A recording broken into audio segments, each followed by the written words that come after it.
அண்மை செய்தியாக பார்த்துள்ளோம். கன்னியாகுமரியில் மருத்துவமனை முன்பு கொட்டப்பட்ட கழிவுகள் அகற்றப்படுகிறது. மீண்டும் மருத்துவமனைக்கு கொண்டு செல்லப்படுகிறது. அது தொடர்பான அண்மை செய்தியை பார்த்து வருகிறோம்.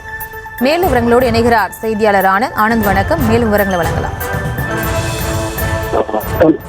கன்னியாகுமரி மாவட்டம் தோட்டவேட்டு பகுதியில் செயல்பட்டு வரும் கிம்ஸ் தனியார் மருத்துவமனையில் இருந்து சேகரிக்கப்படும் மருத்துவ கழிவுகள் மூட்டை மூட்டையாக வில்லுக்குறி பேரூராட்சிக்கு சொந்தமான வளம் மீட்பு பூங்காவுக்கு கொண்டு வரப்பட்டு தீயிடப்பட்டு நீர்நிலைகளிலும் விவசாய நிலங்களிலும் கொட்டப்படுவதால் நீர் ஆதாரங்கள் பாதிக்கப்படுவதாகவும் நோய் தொற்று பரவல் அபாயம் ஏற்படுவதாகவும் குற்றச்சாட்டு எழுந்தது.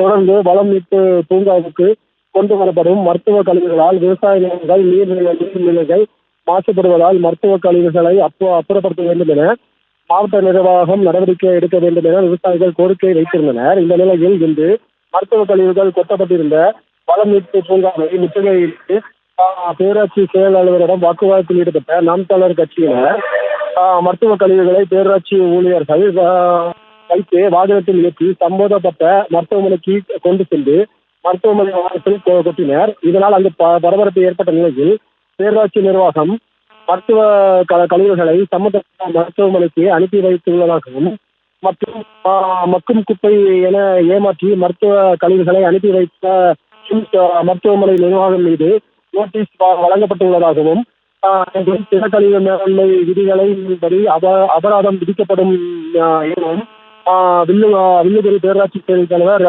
ராமு விளக்கமளித்துள்ளார். வணக்கம்.